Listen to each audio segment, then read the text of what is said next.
My name is Jason. My name is Tom. And this is Fear of a Black Dragon, an old-school RPG podcast.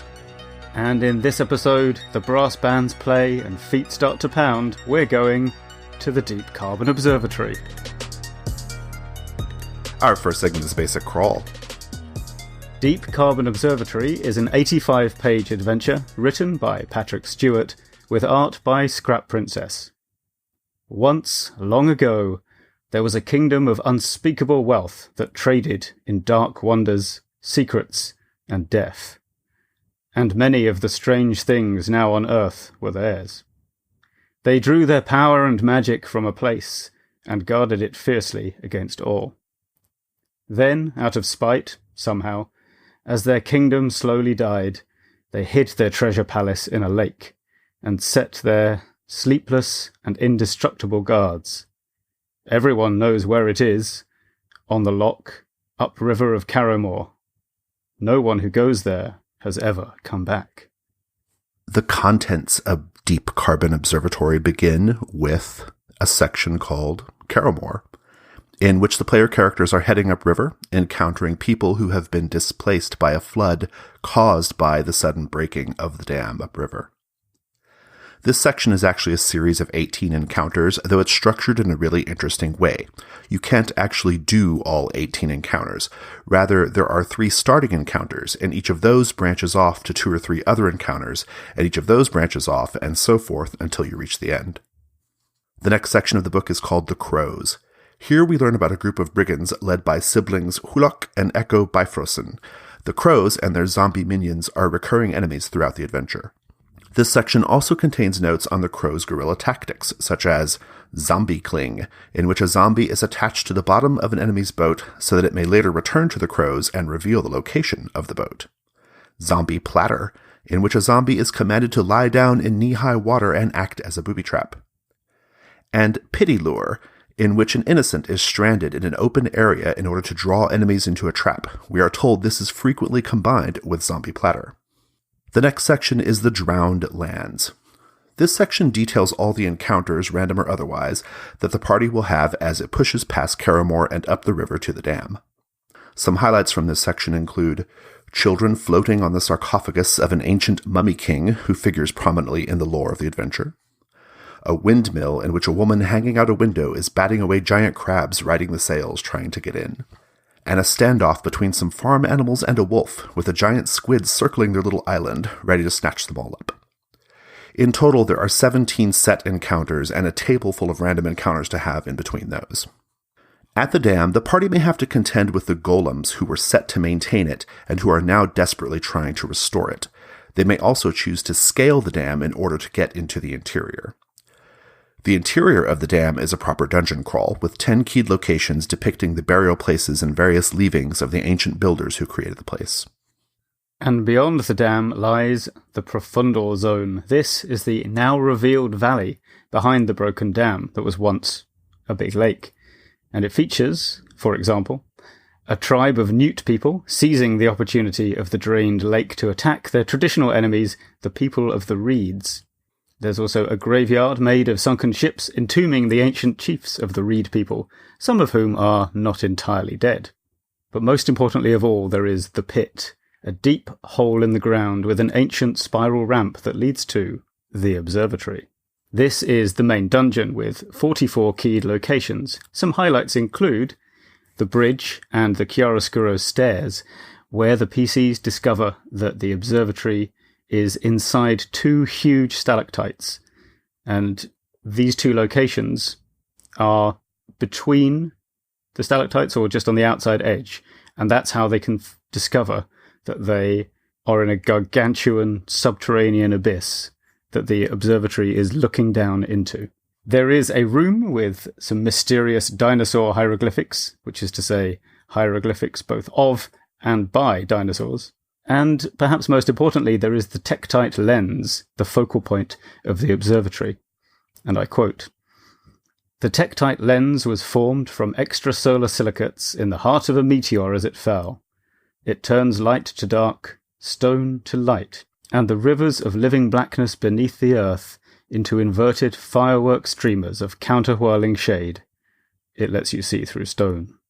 Next, we are informed about the Giant, the observatory's titanic guardian. And I quote again, "His bones are cartilage, like a shark's. He could never walk. He crawls, if he has the space, on deeply calloused forearms and knees, pausing often to listen and sniff the air.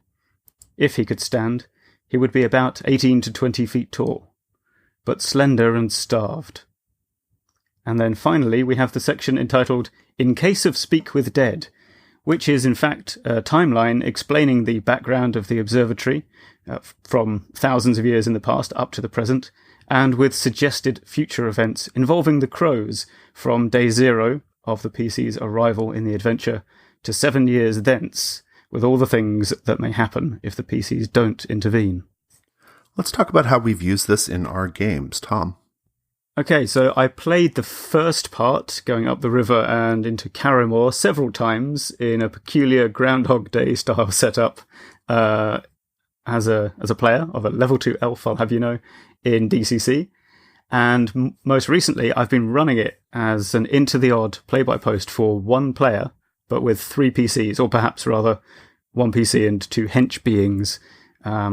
And I will note, I think this does need more than one character to tackle, which is why I chose Into the Odd to give a bit of bulk to the party. And for that one, we've got all the way up to the observatory.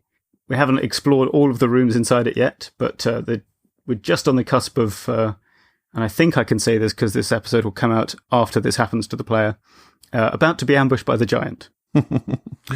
Spoiler warning, in case you haven't gotten that far yet. I have run a few sessions of Deep Carbon Observatory using World of Dungeons. We finished up through the dam portion, and I've been a player in a 2-shot of just the observatory part.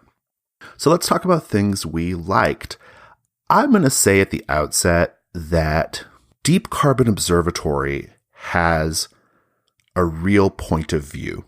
Now, I've been thinking about that because as I read it, I'm like, this has a point of view. It feels distinctly different from most adventures I've read, but I can't quite articulate what that point of view is, and I think that is part of the point, maybe. I'll have a crack at it. For one thing, it's unburdened by the expectations of D&D, right? I mean, if you were coming to this expecting like a very kind of traditional feeling D&D kind of adventure with all the trappings of D&D, I think you'd be disappointed, right? And yet, it very much has a clear affection for D&D, right? There are definitely D&D-isms. I mean, there are even like little kind of funny nods to D&D. In the golems, for example, each of the golems, there's one golem for each size of polyhedral dice, right? And because in their heads they have like a polyhedral die. There's a D4, a D6, a D10, and so forth. And I thought that was a cute detail. We have machines that are powered by typical traditional D&D monsters like oozes and things like that. There are a number of references to Underdark creatures, classic Underdark creatures, especially when you get to the observatory, Drow and Durgar and all that. And so it's very much unburdened by the trappings of D&D. It feels almost wholly unique in terms of its demi-humans, in terms of its structure, in terms of the kinds of magic items and monsters that you encounter, and yet it still has that clear undercurrent of like love for D&D, and I think that's pretty great. And I think that's its point of view. What do you think about that? Yeah, I agree. I like those. It has those little riffs on D&D things, but it's not all about that. And there's just so much in this that really is sui generis. Actually, that's not entirely true either. You can often see that there are inspirations being drawn upon, but they are not from where you would normally expect, and they're not all from the same kind of place either, which is really, well, I mean, it's just really interesting. So, you know, you've got themes of sarcophagi and mummies, and the imagery of those is from lots of different real world cultures. But yeah, there are so many memorable vignettes that, honestly, if you were to deliberately write a D&D adventure to fill up a chain lightning round on this podcast, it is. I don't think you could do a much better job than Deep Carbon Observatory. You could not do any better. I was thinking the same thing when I was reading it. I was like, so when I'm reading these modules, I use a PDF, and what I do is I highlight in pink things that I think I might want to use as a chain lightning round item, and the whole fucking PDF is pink at this point. I mean, it's just a big pink highlight because I could do an hour of chain lightnings on this. There are so many little vignettes, so many little encounters, so many cool monsters. It's endless. I mean, it's just one after another. It's really remarkable in that way. Yeah, I mean, my player, Jay, commented that he likes all those little details that are thrown in. He says it's like seeing a small part of a much larger world. And there is a danger, actually. A lot of them, like these single scenes, are not very connected to each other. There would be a danger of mishmashery. But what I think really unifies it is the writing style, which has a distinctive poetry to it. And I found, because of course I'm GMing this in text, I found it's very easy to fall into the rhythms of it when, I would sort of copy and paste a bit of text into the box to intro the scene. But then, of course, I have to keep writing. I have to do follow-up sentences normally. And it's actually, once you've started reading it, you start to write in that style as well. It has this sort of fatalistic tone to it that is a thread that goes through all these weird and otherwise not very well matched creatures and situations, perhaps. And the artwork, of course, helps with that as well. Without that unifying feeling, as opposed to unity of content, I think it wouldn't work as well as it does. But that's fine because it does have those things, and so it's okay. Yeah. Getting back to like my thesis that it has a very distinct point of view, I think part of that is the way that it marries fantasy and quote science. I really loved this aspect of the adventure. There are parts, for example, where you encounter machines in the observatory, especially. You encounter machines that have almost like computer passcodes that are single words, right? And I thought that was so interesting because like the idea of like a single like kind of phrase or word that opens up a thing or it opens up a door, that's a fantasy trope, right? And I like how it kind of took that idea and made it and gave it kind of a technological spin, right? Like made it part of the technology. I just thought that was really interesting. And you can see that marriage of science and fantasy, particularly in the back half of the module, quite a lot. And I think it's different than, say, what the Hydra Co-op folks do, right? The Hydra Co-op folks, their marriage of science and fantasy is a lot more extreme in the sense that they go from regular kind of fantasy trappings all the way to gleaming, shining space stuff, right? Like there's this big swing, and that's fun in its way. This is a lot more melded, I guess. Like it feels like, I don't know if like natural is the right way of putting it, because I don't think it's that, but it definitely it's a different way of blending science and fantasy. What are your thoughts there? Yeah, I think it is. And that's why I liked so much the kind of science content that you discover in the observatory, is that you're looking at the research findings of people who were doing science, but in the environment of this fantasy world. And so you can't really understand what you're looking at. It's really kind of just fun to read the entries of these rooms and try and work out what they've actually learnt from this back when this place was actively being used. You can see the results they've got, like these weird mathematical shapes on shelves or, scrolls that say this and that. And the module will tell you exactly what, you could read off it. But the actual import of that information remains elusive because you don't have the context to understand it, because we don't live in a fantasy world. That actually goes to the last thing I want to say about this module's particular point of view. I noted that it's unburdened by the expectations of D&D. It's equally unburdened by the idea that anything at all should be explained. And I found that to be really fascinating. I wouldn't say it's cryptic. That's not the right way of putting it. But it does feel very intentionally vague. And it leaves you with lots of questions, like what really happened here? What's the history here? You have hints of it, but I don't think you get the full story. Even with the little historical rundown at the end, you don't even get close to like the full story of what's going on there. And it really leaves you with this sense of like a greater history, a greater lore. I found it to be quite intoxicating. Like I want to know more. What it reminds me of, actually, is something like in the Dying Earth novels, where there's a recurring monster that shows up, or a creature, called the Deodand. And you get a couple of adjectives applied to these creatures as they're trying to charm a lone traveller into, giving itself up as a meal. Jack Vance never tells you what they actually look like. And I think if you're playing this, if any players are listening and you're going to play Deep Carbon Observatory, A, you've just spoiled the module for yourself, but B, it's really good to buy into that. Don't ask for more details. If the GM says you see it, they're called like the salted bureaucrats or something? Yeah, you see a yellowed salted bureaucrat climb out of a hole. Don't ask for any more details, because there are none in the module. just go with it. It's a really interesting, imaginative space to be in. Absolutely. Yeah, I agree completely.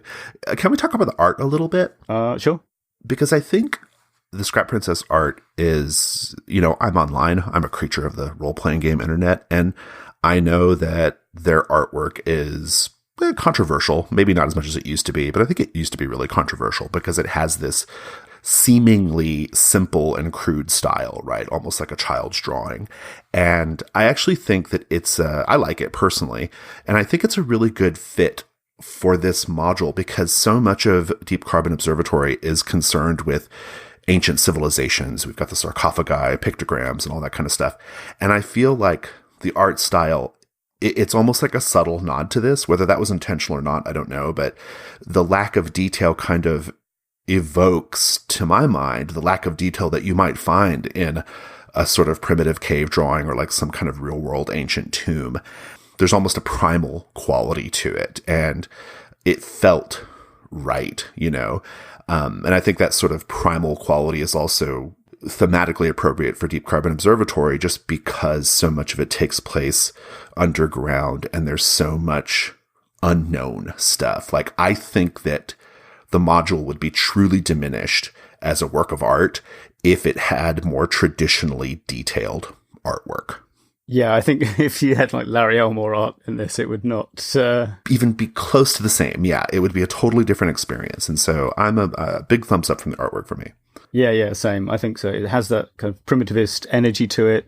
And it, as you say, it reflects those themes of obscurity and things being imperfectly passed down. Which you see in those things of the buried chiefs or the children's rhyme about how to kill the witch, all that kind of thing.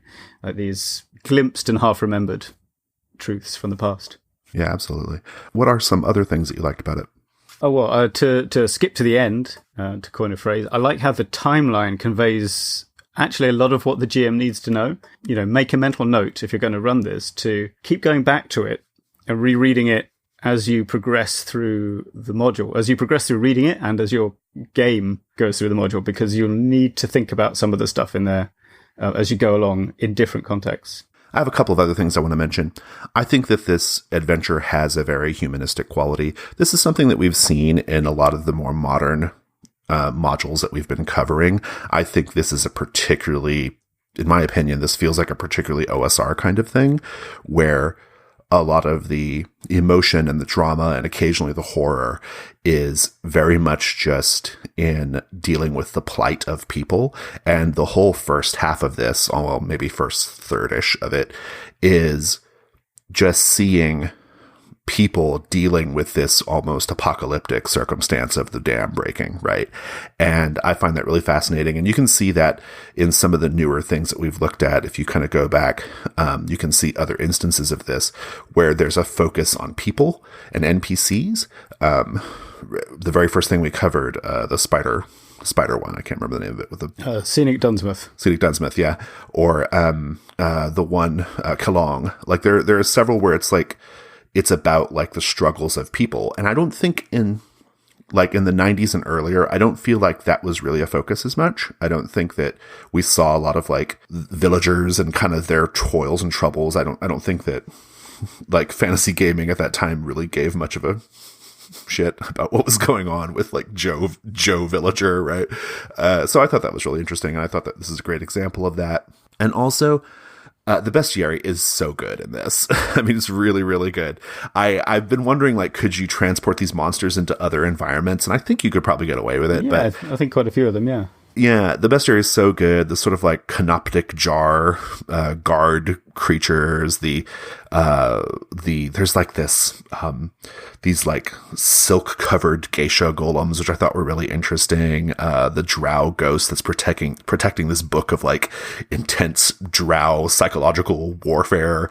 There's the giant in the observatory that's kind of like harassing you the whole time. That's a really, really great visual, and just so many good monsters. I'm very, very here for that. Let's go on to questions. We have a few here. So what do you have, Tom? Mine is to do with the background, the kind of the relationship between the villages and the town downriver from the dam, guarded by scary golems. For a start, how far away is it? I made it about a day's travel. But also, how much do the people of the Loch River Valley know about the dam? Because, of course, one of the first things that got asked when I was running this is, so, what do you know about the dam? And it's like, good question. Luckily, when you're running a PvP, no one can see you sort of flip through the book for answers. But I don't know, what do you think? I mean, it says no one ever comes back in the blurb, but that's not that helpful. My sense is that they probably know about the golems, because the golems are doing their work more or less out in the open, as best I can tell. They probably don't know about the interior of the dam, but they do know the legend about the lake, because the opening thing that you read says that. It says everybody knows about this, right? Everybody has a theory about it. So I think that they have some kind of knowledge of like what's going on in the lake, that there was this ancient people. They probably don't know about the observatory, but they know that there was an ancient people, and they know that these ancient people probably set these golems to guard the dam. And indeed, I have to imagine that someone at some point sees the golems and tells everyone else, right? So that's where I would go with it. But I don't think the module obviously doesn't get in any detail on that. But no, I mean, that's pretty much where I went with it as well. Like they know that somewhere beyond the dam or up the valley there must be this treasure that everyone's heard about, but they don't go there because of the terrifying robot monsters. So yeah. My first question, the Caramore procedure, the little branching encounters procedure, how'd that go for you? Well, I remember when I was the player in the DCC game, it did not go that well. The GM was a little bit kind of, well, I guess here's another 3 things for you to look at that I have to read now.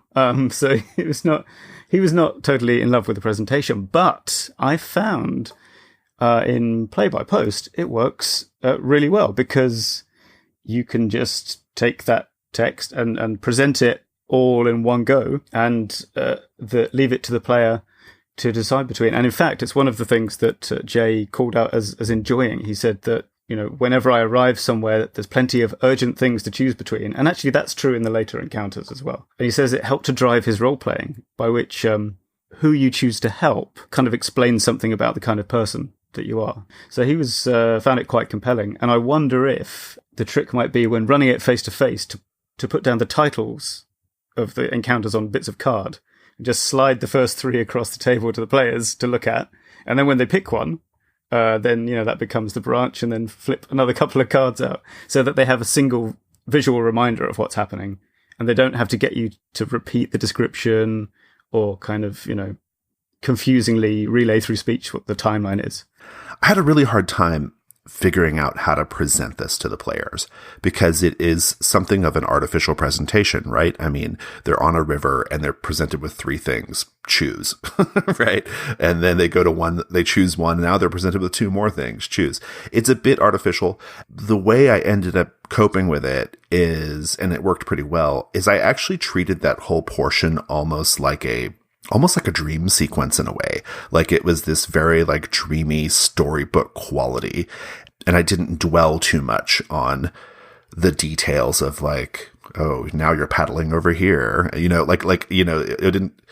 didn't dwell too much on the like movement, the physical movement, as much as I did just the sort of like kind of hazy, like, okay, now you're talking to these people, now you're talking to these people, kind of thing. And it worked out fine. It still felt uncomfortable, if I'm being honest, but it was good. And the encounters themselves are quite good. They're really enjoyable, but the presentation I found to be a bit tricky.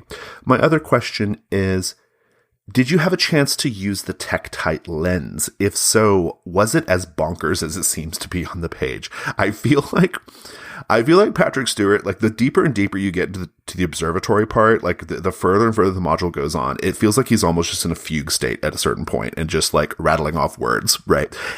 like as if one of the, what do you call those oracles in ancient Greece, the women in the caves? The Sibyls, or an oracle. Yeah, it was like that. Like it almost has that kind of feeling of like now he's just sort of in a zone, like rattling off strange bits of imagery.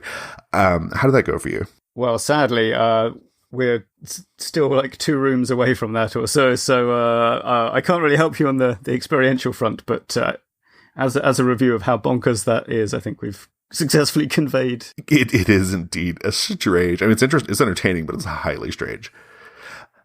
Okay, chain lightning round. Tom, go for it. Here is the description of the cow-sized killer platypus in its entirety. It has returned. The most dangerous duck-billed platypus to ever walk the earth. The battle begins once more. Of the mummy king Ambato Haranana, quote, if he falls or is thrown into the river, his windings will soak and unwrap. He dissolves in D4 minutes and is lost forever to the memory of man. The dueling wizards are enjoyably idiotic and pompous, and they are named Rem Coolhouse and Ruskin Behavior. The corpse-fat toads. Quote, a field of toads the size of obese men. They have been feasting on bodies washed up on a bank of dark mud. Body shapes can be clearly seen through their drum-tight skin. Some have burst. Drowned and undigested limbs poke out from their ruptured sides. The rest will try to eat you. They are fat, pale, and slow with corpses. If they take any damage, a body may pop through their sides, killing them. The Salt Dryad's random whimsical conversation table enjoyably generates results a bit like something halfway between D&D and To the Lighthouse. For example, and I genuinely rolled this in advance, I have heard the tears of the moon tend to give whales nightmares, but I am sure you disagree. And a description of the valley floor in the profundal zone. There is no mud. The floor is one blue-gray bacterial mat. The rough-textured semi-flesh gives slightly under your feet. Its surface caught in waves and vague undulations. The skin of a single organism, torn now, dead and rotting from within. Fish are everywhere. The corpses of the shoals form a new geography, stinking embankments of parched skin and bones. Let's go to the Expert Delve. It's the Expert Delve. So I wanted to pick up on something I started talking about in the last episode that I got a little carried away with. It wasn't an Expert Delve, but I want to go back to it now. And that is scaling down the module to fit the number of sessions you have at hand. Deep Carbon Observatory would take a long damn time to do in its entirety. I am going to guess, just a wild guess, this is like 30 sessions if you did all of it, right? Yeah, it could easily be, yeah. I think it could be. I mean, if you did every encounter on the river, if you did everything, I mean, it would take you a while to finish this. It's practically a campaign. So the question becomes, the basic conundrum here is, you don't have enough sessions maybe to do the whole thing, but you still want to give the players a complete, or at the very least, satisfying experience, right? I assume you've run across this problem before. Indeed, I have. Like, for example, I recently ran the adventure, The Veiled Society, as a guest appearance on another podcast, Red Moon Roleplaying. Any nominated Red Moon Roleplaying? Any nominated Red Moon Roleplaying. And I knew that I only had like 3 hours-ish to do the whole thing. And I was only going to get one shot at this because it had to be recorded and sent off for editing and having music applied. So I thought a lot about, how to make sure, not necessarily that we had a certain end point, but that enough of the stuff in the module happened that it counted as really playing the adventure. I have some solutions. I've got a few ideas here that I'm going to discuss, and feel free to interject as I'm reading my script. The first thing I think that you might want to consider, listener, is you might be able just to skip things outright and it's no big deal. In Deep Carbon Observatory, for example, I'm pretty sure you could just start at the observatory without even acknowledging any of the rest of it, and you'd be okay. I was a player, and in that exact situation, it was a very alien and weird experience, but I'm not sure doing the dam and the profundal zone and the river, I'm not sure that doing any of that would have made any difference. I don't think it would have made it any less alien or weird. Oh, right. I was going to say, yeah, it would be definitely a lesser experience, but it would not be less weird. No? It would not be less weird, yeah. And so to some degree, I think you might be able to look at your module and just decide, you know what, I've only got 1 or 2 sessions. I'm just going to get to the thing I want to do. And that's going to be that, right? Ravenloft. Maybe you just do the castle. Maybe you just do the important parts of the castle. You're going to get a more full experience by doing the village and learning about, Strahd's obsession with that woman in the village and all that stuff. But, at the end of the day, you just may not have that kind of time. And so I think, consider whether you can just outright axe things. And I'm going to say in 90% of the cases, you're still going to have enough fun and it's going to be fine. Another thing you might want to consider, maybe not as drastic a solution, is how much of the module can you summarize? So in Deep Carbon Observatory, the Drowned Lands portion, that's the portion after Caramore, the upriver portion before you get to the dam, very, very interesting. You can just describe a lot of that stuff in montage and still get pretty close to the same feeling and effect. I did this, in fact. The summary might actually even be more powerful because you don't have to get bogged down in a bunch of boring dice rolls, and it can be more of just like a dreamy cinematic thing, right? Throw in a couple of sabotage attempts by the crows. You can even narrate those, I suppose, if you want. And you're good, right? Because so much of what happens on that Drowned Lands portion are just vignettes anyway.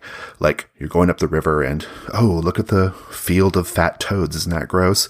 Oh, look at the corpse cops and the alligators chomping the corpses hanging from trees. And, oh, there's the lady batting away crabs from the windmill. I mean, you can just describe all that. It'll take less than a couple minutes and you're done with that portion. And now you're at the dam. Or maybe you have a golem encounter at the end, right? And that's that. So consider whether you can summarize things in a narrative way where you get a little bit of that feeling, but you don't have to necessarily play through all of that. Yeah, and actually the initial deluge coming up the river is a good candidate for that, because the decision there is not... Yeah, and when I ran it PvP, of course, you don't have time for all this back and forth of die rolls and, oh, what about this and that? So a lot of the time I did do that. I would have, these 3 things are happening. Who do you help? I help them. Okay, that happens. And then, in the Drowned Lands, look at these disgusting toads. I stay away from them. Okay. Look at this scary witch. I shoot her with my heat ray. That works. That kind of thing. Right. It's about deciding which are the important decisions, perhaps, rather, what's the highest level you can make them at.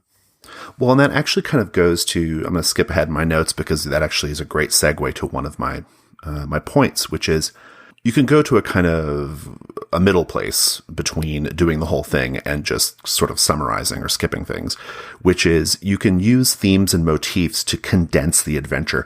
And here is where diligent listeners of Fear of a Black Dragon have a big advantage. I have been preparing you for this the whole time, listeners. Find the theme of the adventure and a few key visual, especially motifs, and then modify the adventure so that you are left with just some encounters that really nail those themes and motifs.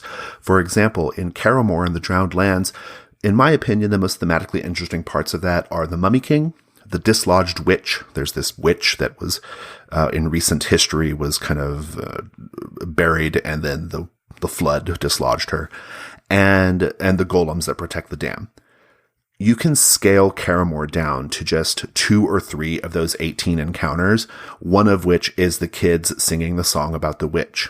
And then later in the Drowned Lands, you can have the Dislodged Witch, you can have the sarcophagus kids encounter and encounter the king, have a crow attack or 2, and then the golem at the end. That's not the whole experience. It's not even a fifth of the experience, but it is the good, juicy core of the experience, in my opinion. What do you think, Tom? Yeah, I agree. I also, by the way, agree that the witch is maybe the best bit in that. Like, it doesn't sound that amazing, listeners, but when you read the text, just trust us. I think you're right, and it's quite easy to do as well. One thing I do when I'm prepping for one-shots is that I will try and write down from memory, like maybe a day after having read the adventure, 3 key scenes. And so then I don't have to decide and identify the themes, because whatever I can remember probably is the best bit, right? So, or at least the part that most appeals to me, and therefore I will have most fun running it, and I'll do the best job of. So that's what I do. I'll make a little bullet point, because I like to think a lot about out of character time, especially in 1 and 2 shots. Like I will sometimes literally have, by 9:30 in the real world, you need to have already got to this bit. And if it hasn't happened, then, make it happen. So that's worth doing, deciding how you can guess how long things are going to take roughly. Or you can decide by the last hour of the game, we need to be at this point. This is going to be the end of it. And so that's doing a little bit from memory and thinking about your final stage, I would say, is the best structure for that. At least for, 1 or 2 shots. Multi-sessions, I don't think you can be quite as precise. No, I agree completely. And I actually have a note about sort of like timing out the final encounters and things like that. But before I leave my other point, though, about condensing around themes and motifs, I do want to say that I want to just kind of emphasize the choices that I made for Karamor and the Drowned Lands, because I think they really kind of tell the story. I really liked the Mummy King as one of the key things to do in the Drowned Lands. Like if you pick nothing else, do the kids on the sarcophagus, which has the mummy in it, because that is a clear connection to later parts of the module, right? The you get to see the sort of like where this sarcophagus came from in the dam and all that kind of stuff. And so I think you can be very strategic about how you choose to condense, right? And what you choose to show. And so just be kind of mindful of that. And I think like the way I've kind of described it, you can probably get Karamor and the Drowned Lands down to 1 or 2 sessions. And I think if you were to play them both fully, that's like 5 sessions easy, in my opinion. I mean, and so you can kind of see how you can really save yourself some time there by being kind of strategic and thinking about theme and motif. I want to go back to kind of what you were saying just a second ago, which is you might have to summarize in the middle of things in order to get to the final boss or the final encounter, right? I don't think this is necessarily applicable to Deep Carbon Observatory, but as a general matter, you may find yourself with 10 more rooms in the dungeon, but only 1 more session, right? And I'll tell you, having run many games, can't say so much for D&D, but definitely for Dungeon World and things like that, you are going to be able to get maybe 5 or 6 vignettes or rooms or set pieces done in 1 session, a 3-hour session. Like 5 or 6 is about the most you can hope to accomplish. And so if you've got 10 rooms to go and you haven't gotten to the boss and this is your last session, here's what I do. I wait until about 30 to 45 minutes before the session ends. That's kind of what you were just saying, Tom. You pick a point in time. I find a good stopping point, and then I summarize the rest of the dungeon. Now, with Dungeon World, this is really easy to do because you can do what's called a love letter in order to give that summarization process some mechanical heft. And we've talked about love letters before. But you can do a love letter and then just put them straight at the final encounter. It's okay. Like, it is not going to ruin anything by doing that. Yeah, I think that works both within a session and also in multi-session games. You probably should at some point say to your group, we've only got 2 sessions left. We're only here. Do you want to keep? And you don't necessarily need to force the end bit. Like if you're having good times halfway up the river, fine. Like just say, we've got 2 sessions. Do you want to skip ahead to this or this? Without giving too much away, one would hope. And it might be they just go, no, we'll just keep fighting this witch. But at least have that conversation, I think is a good idea. No, I think that's absolutely right. I mean, that sort of open table talk, especially at the beginning and the end of a session where you kind of are doing housekeeping, I think that's very, very wise. And it's a good way of making sure that, checking in with the players and making sure that they're happy with kind of how things are going to resolve. I've done that before. I've told players like, hey, look, this is what we're supposed to be doing by now, but we've clearly gone in a different direction. Are you all okay with just continuing in this direction? And they almost always say yes. So that's cool. I do want to have one note about quest items that might get skipped over in your cutting and summarizing, however you choose to go about it. You can imagine a situation where you didn't get the key that you need to open this door because the GM was busy hand-waving and summarizing everything, right? Some solutions here. First of all, just see if you can make do without the quest item, right? I mean, if you needed a special key to open the door in room, XX, well, maybe now you don't need that key and the door just opens, right? Like, that's okay. Is that your solution, Tom? Is that how you... Yeah, that's probably the answer, isn't it? Do we need to explore any more? Okay. It doesn't have to be. I think it depends on how important the quest item is, but like if the quest item is kind of inherently sort of puzzle-like, you might want to still do that, right? You may not want to skip it. And so I have a couple of ideas here. One of them very tried and true, the other one more theoretical. The tried and true method I call the BioShock method. In the video game BioShock, you frequently grab these tape recordings that are people from the past of the setting, like talking to you and telling you things. And frequently they tell you like what's ahead or where to go for something. Like they kind of give you hints, right? I've done this before in dungeon crawls where I'm like, oh shit, I need them to have thing X and they don't have thing X. How am I going to deal with this? Take a break. Suddenly the player characters find a letter or an illusion or something that like says, oh, I spent so much time in chamber Y and I lost track of my special key that does ABC. I mean, it's fine. Players don't give a shit and they don't know the difference. So, and now they know they have to go to chamber Y to go get the key or whatever. It's fine. Whereas in truth, they were supposed to probably grab it like 10 rooms before that, right? But, that's neither here nor there. BioShock method works great. The other method, which I think is more theoretical, but I might try in the future, is like a flashback method, where they did get the key, right? And you just kind of flash back to show. We just didn't mention it before. Yeah. Yeah, it kind of Blades in the Dark, right? Like Blades in the Dark does this. I think that would work just fine. It's maybe lampshading the issue even more than the BioShock method is, but, that's fine. Yeah. I think a flashback might work. Blades in the Dark does this to great effect, where like you are assumed to have always been prepared, and so you just kind of flash back to show how you did the thing. And I think there's even like die rolls and stuff too. So that might work. Anything else you want to say about this topic of like scaling down the module? Yeah, there is one side issue. So this is related but not the same, and we will not have time to explore it now, so consider this maybe a teaser for future content. But if your game is not kind of adventure story focused in the way that we've been assuming in this conversation, right?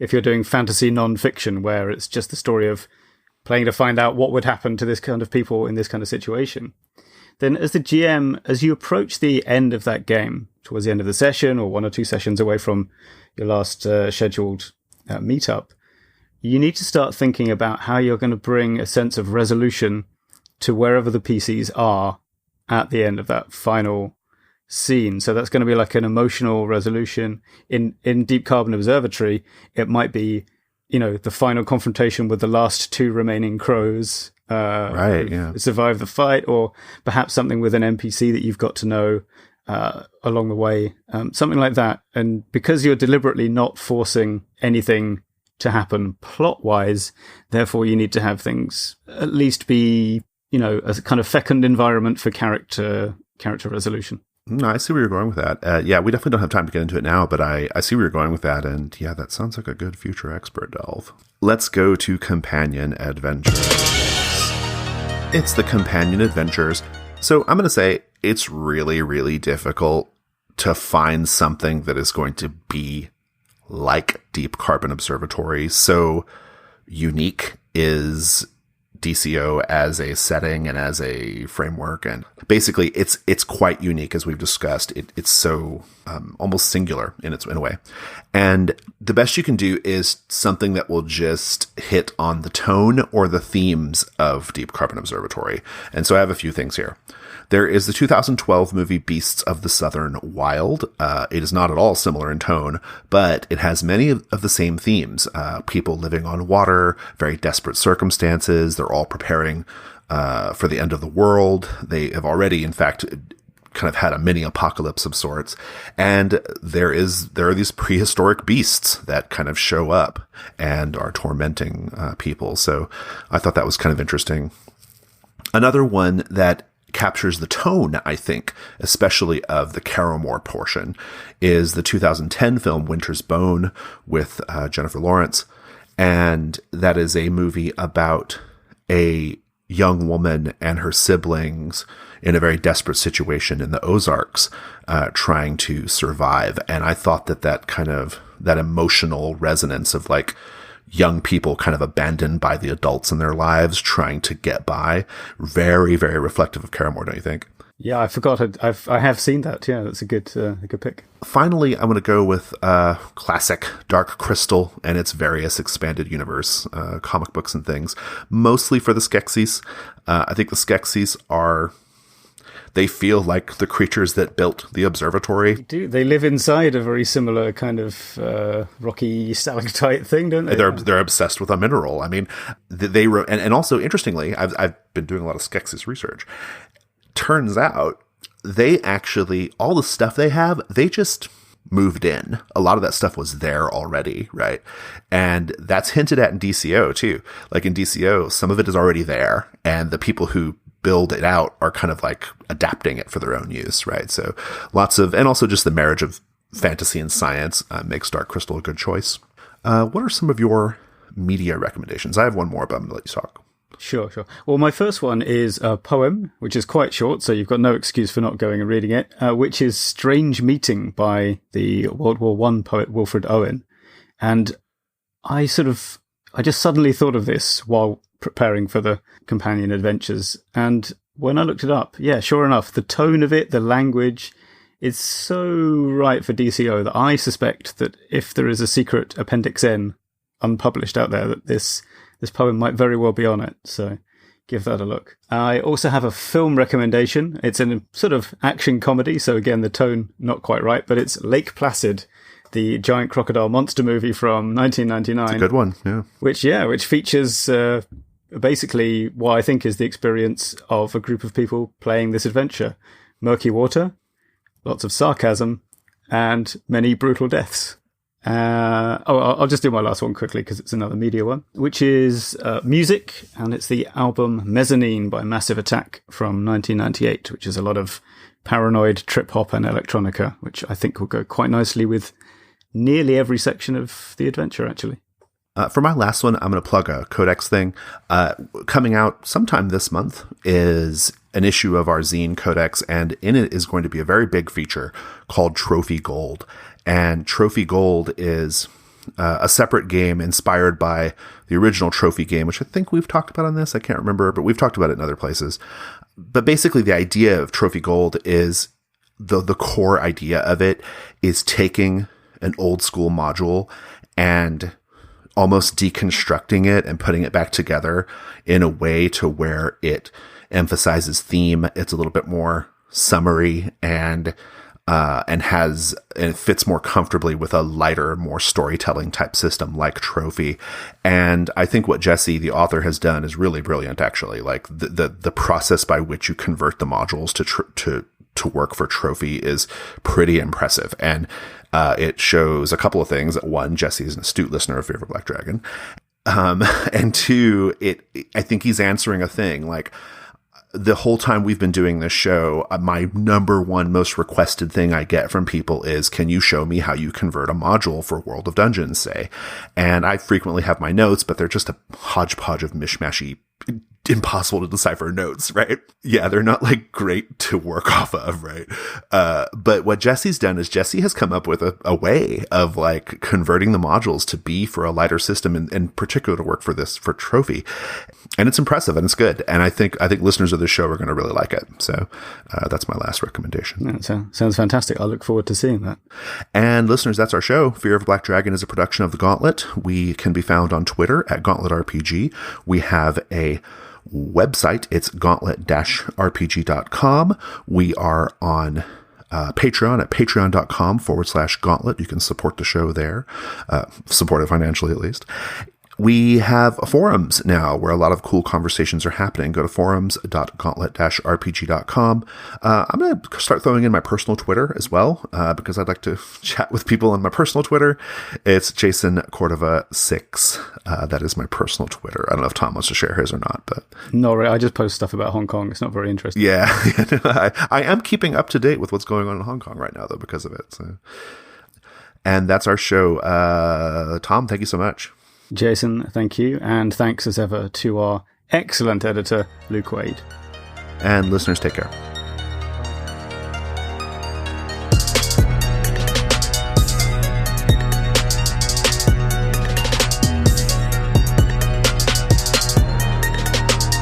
That was a good episode.